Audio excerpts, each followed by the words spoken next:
अस्सलाम वालेकुम। आज जो है हमारे सीएम इब्राहिम साहब के लीडरशिप में फ्रीडम पार्क पर एक अच्छे बड़े पैमाने पर प्रोटेस्ट हुआ है, एहतजाज हुआ है, जिसमें 4% जो हम मुसलमानों को दिया जाता था, ये रिज़र्वेशन जो है कट कर दिया है गवर्नमेंट ने। देवेगौड़ा साहब ने उस वक्त दिया था 4% रिज़र्वेशन। अभी कल 2 दिन पहले बीजेपी बम्बई गवर्नमेंट ने उसको रद्द कर दिया है, जिसमें 4% का जो रिज़र्वेशन है एजुकेशन के एतबार से, एजुकेशन में इंजीनियरिंग पढ़ने वाले बच्चे, MBBS करने वाले बच्चे, BDS करने वाले बच्चे, जो कि लाखों के रुपए, एक सीट लेना बोले तो लाखों रुपए देना, करोड़ों रुपए की सीट होती है MBBS की, तो ये 4% के चलते फ्री मुस्लिम कैंडिडेट्स को दिया जाता था, मुसलमान गरीब बच्चों को। तो ये रिज़र्वेशन अभी हटा दिया गया है। तो ये बहुत बड़ा नुकसान हमारी कम्युनिटी को हुआ है, बहुत बड़ा नुकसान जो है हमारी कौम के ऊपर हुआ है। तो ये हम बर्दाश्त नहीं करेंगे।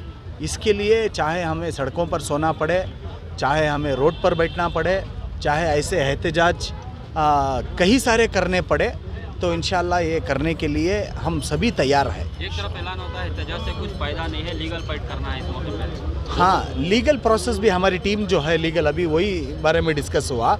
हमारी जो लीगल टीम है, अल्हम्दुलिल्लाह कल हम लीगल प्रोसेस को आगे बढ़ाने वाले हैं। कल हमारा लीगल प्रोसेस जो है वो आगे बढ़ेगा। इंशाअल्लाह लीगल बैटल भी चलेगा और हमारा एहतजाज भी रहेगा।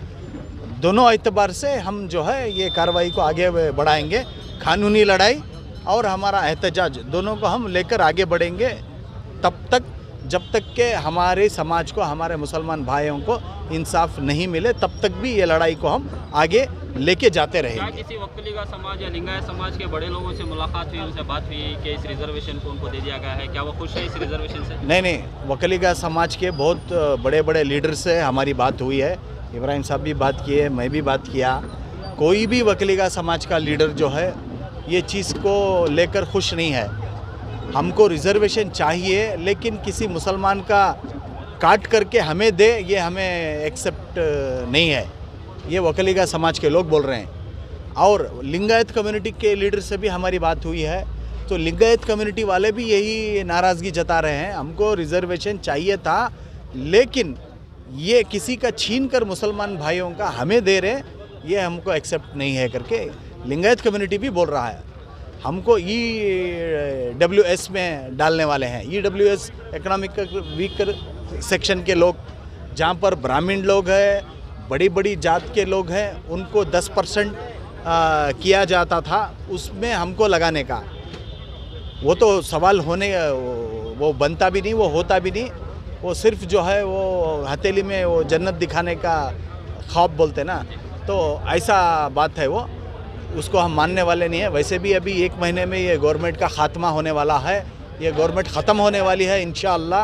अल्लाह के फजलो करम से अगली गवर्नमेंट बनेगी इंशाअल्लाह हमारी। हम इंशाअल्लाह ये जो भी, जैसे कि हिजाब का मामले में हमें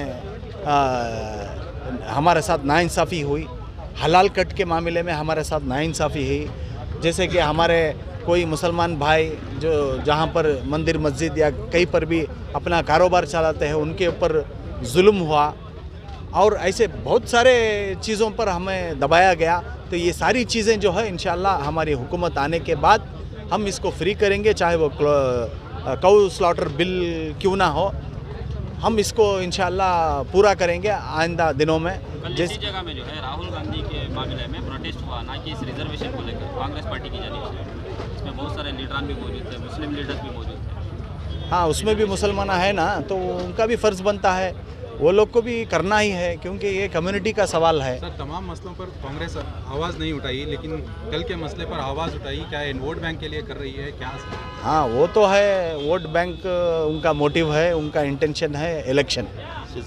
अब ये सीज़न है, इसके वजह से आप जैसे कि बोलते हैं हिजाब में आवाज़ नहीं उठाए कांग्रेस वाले, हलाल कट में हिजाब में नहीं उठाए, और NRC CAA में कांग्रेस वाले खुलकर सामने नहीं आए।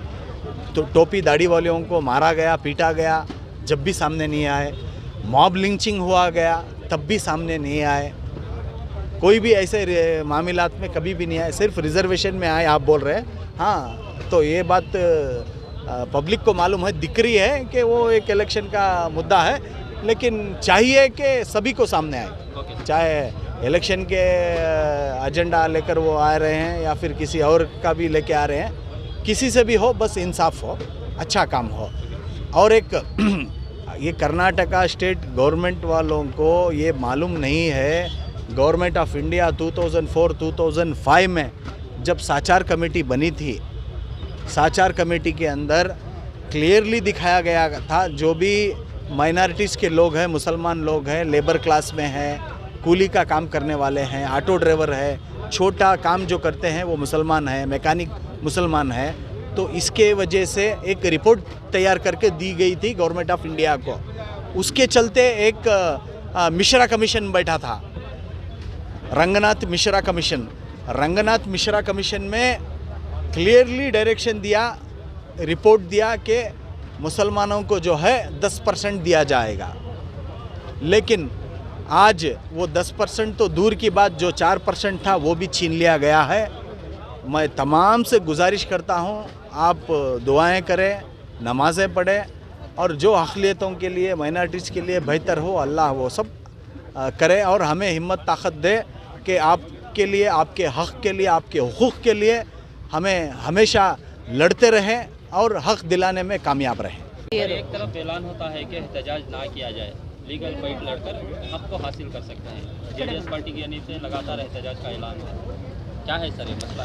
देखिए, जो एहतजाज ना करने के लिए कहा गया है वो गली गली में और अलग अलग तंजीमों की तरफ से एहतजाजात ना करने के लिए कहा गया है। ये पार्टी की तरफ से, पार्टी अपना मौक़िफ़ साफ़ करने के लिए हुकूमत के सामने ये पार्टी की विंग की तरफ से एहतजाज रखा गया है, ताकि हुकूमत को पता चले कि जेडीएस इसकी सख्त मुखालिफत करती है, और जेडीएस का हर लीडर, सिर्फ मुस्लिम लीडर नहीं, कुमार स्वामी और हमारे यहाँ के राज्य अध्यक्ष जो हैं जनाब सीएम इब्राहिम साहब, और हमारे माजी prime minister Shri HD. Deve Gowda साहब, हर कोई इसकी मुखालिफत करता है। ये बताने के लिए एहतजाज किया गया। ये उन एहतजाजों में नहीं आता जो सब जगह करते हैं, बल्कि ये पीसफुल एहतजाज है जो पार्टी ने ज़रूरी समझा करने के लिए। सर, क्या किसी वकलीगा या लिंगा समाज के बड़े लोगों से बात हुई है? रिजर्वेशन जो उनको दे दिया गया है, क्या राय है उनकी, क्या ओपिनियन? देखिए, अभी अभी आपने देखा होगा हमारे स्टेज पे सारे वकलीगा लीडर्स बात किए हैं। उसमें एक वकलीगा फ़िरक़े के वकलीगा संघा के हेड हैं श्री आर प्रकाश जी, उन्होंने खुद कहा है कि ये दूसरों से छीनने का जो तरीक़ा है ये सही नहीं, हम कंडेम करते हैं। यानी वकलीगा संघा की तरफ से वकलीगा के बड़े जो हैं उन्होंने खुद इसे कंडेम किया है। सर, ये जो मामला है, क्या ये सिर्फ एक पॉलिटिकल पार्टी के लीडरों का मसला है या फिर एक समाज का, कम्युनिटी का मसला है सर? देखिए, असल में ये सारी कम्युनिटी का, सारे देश का मसला है, सारे राज्य का मसला है, सारी रियासत का मसला है।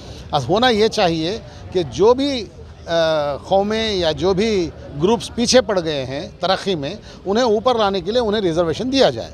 जो रिजर्वेशन, जी आप कह रहे हैं मसला पूरी कम्युनिटी का है, पूरे समाज का है। जी, अमीर शरीयत का जो है मीटिंग हुई थी, वहाँ पर सिर्फ कांग्रेस के लीडर्स दिखाई दी, ना वहाँ पर जेडीएस के थे, ना एसडीपी के थे, ना दूसरी पार्टियों के थे, ना तंजीमों के थे, कोई भी एक लीडर वहाँ पर नहीं दिखाई दिया। ये ऐसा, मैं ये समझता हूँ कि उस वक्त जो मिले उन्हें बुला लिया होगा, वो क्यों ज़रूरी नहीं समझे बाकी के लीडरों को, वो वही लोग जवाब देंगे, हम नहीं दे सकते।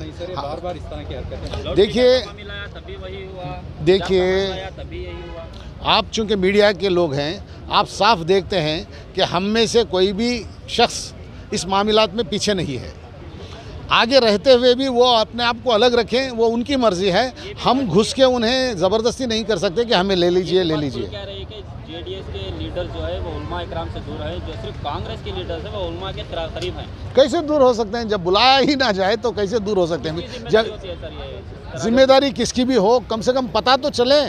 अगर पता ही नहीं, एक मिनट, अगर पता ही ना चले हमें कौन सी मीटिंग कब हो रही है, और वो खुद बैठ के बात कर रहे हैं, और आप मीडिया के हजरात कहते हैं कि वो मीटिंग सारी कौम की हो गई, तो अभी आप बताइए कि हमें पता ही ना चले तो हम पर क्या जिम्मेदारी आती है?